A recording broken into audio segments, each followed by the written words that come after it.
सयाहती महकमे की बात थी, सरहदी सियाहत को फ़रोग देने की बात है, जिसका नारा बार बार लेफ्टिनेंट गवर्नर इंतजामिया देती है। और एक और अहम इकदाम जिसमें फ़ौज, पुलिस, सिक्योरिटी इदारों का एक बड़ा रोल आने वाले दिनों में रहने वाला है, क्योंकि ये LOC के पास वाले इलाकों की निशानदेही की बात है, जो पहले हुआ करते थे अब फहरिस्त से बाहर हुए हैं। लेकिन बात ज़रा अब अदालतों की भी करते हैं और उन मुलाजमीन की भी जो मुस्तकिल पॉलिसी लाने की और इनकी तनख्वाह बढ़ाने की मांग कर रहे थे। और ये बात है उन मुलाजमीन की जो जम्मू कश्मीर के अंदर कैजुअल लेबरर्स मुलाजमीन थे। लेकिन बात ज़रा चंद मुलाजमीन की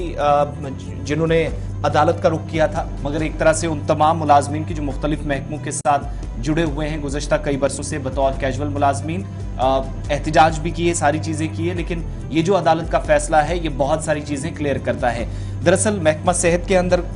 जो नीड बेस्ड वर्कर्स हैं या कैजुअल मुलाजमीन कह लीजिए, वो मांग कर रहे थे कि उन्हें मुस्तकिल किया जाना चाहिए और जो टर्मिनेशन के उन्हें ऑर्डर्स दिए जा रहे हैं सरकार की तरफ से या मुतलका महकमे की जानिब से, जब तक उन्होंने खिदमात दी, बेहतर तरीके से काम किया, मेहनत और लगन के साथ, परफॉर्मेंस कहीं पर खराब नहीं थी। लेकिन अब अचानक से उन्हें ऑर्डर्स दिए जाते हैं कि उन्हें महकमा सेहत छोड़ना है, यानी जब तक महकमे को जरूरत थी तब तक काम लिया, उसके बाद नहीं। ये केस जम्मू कश्मीर और लद्दाख हाई कोर्ट के सामने पहुंचा और कल इस अहम मामले पर समाअत के दौरान एक बड़ी बात निकलकर सामने आई। अदालत ने जिसमें क्लियर कर दिया कि कैजुअल वर्कर्स मुस्तकिल मुलाजमत का दावा नहीं कर सकते, वो नहीं मांग सकते। और ये जो तकर्रियां हुई थी 2014-15 के दौरान, यानी जो कैजुअल मुलाजमीन शोबा सेहत के अंदर जो हेल्थ डिपार्टमेंट में काम कर रहे थे, जिन्होंने अपना केस अदालत के सामने रखा और मौजूदा अदालत ने साफ कर दिया कि एक जो कैजुअल लेबरर्स होते हैं वो नीड बेस्ड वर्कर्स होते हैं, जब तक जरूरत होती है उनका एक कॉन्ट्रैक्ट होता है, वो रेगुलाइजेशन के लिए कोई डिमांड नहीं रख सकती, नंबर 1।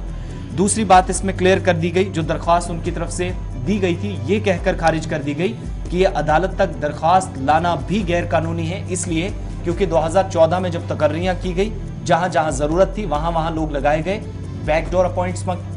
का भी खुलासा, यानी ये इस शब्द का इस्तेमाल, ये जो लफ्ज है वो अदालत की तरफ से कहे गए कि ये पिछले दरवाजे से की गई तकर्रियां और उस वक्त के वुज़रा और MLAs की जानिब से ये लोग लगाए गए, ना कि इनकी कोई कानूनी हैसियत है। और आज जो आप दरखास्त लेकर अदालत में पहुंचे हैं उसे भी इशफाक गैर कानूनी करार दिया क्या है? चलिए, ये एक